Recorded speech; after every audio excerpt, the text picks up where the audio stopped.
Hari ni hilang mood lah, hilang mood. Tadi ambil barang dekat Churros, kat sepadan Cyberjaya sana kan. Sampai kat kilang tu, saya sampai dulu.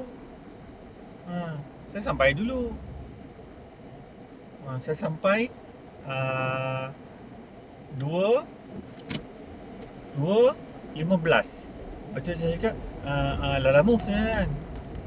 Lepas tu dia tak layan. Saya cakap office ini waktu rehat, kita makan pukul 2.30 baru buka. Okey lah. Saya sabar je lah. Okey, jadi saya pun nunggulah. Tunggu.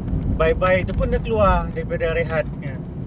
Bila bye-bye datang, ada kereta pula datang 2 biji. Tiba-tiba si Puki Ayam ni pergi servis orang tu pula dulu, padahal saya sampai dulu. Betul lah. Lepas tu bila saya komplain, siapa dia? Saya Lala Move. Saya ambil order sini. Saya tak ada order Lala Move, dia kata. Dia kata memanglah awak tak order, customer yang order. Awak telefonlah customer tu, dia. Cipet. Cibai.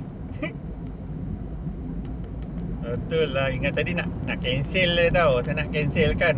Bila saya cancel kan, dah lah saya datang dari jauh, 10 km saya datang tu.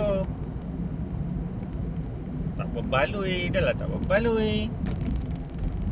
Jadi macam ni pula. Itulah dia, company Melayu nyombong. Ni semua pilih kasih je tau. Bentang saya ni driver Lala Move. Saya jumpa, saya langgar.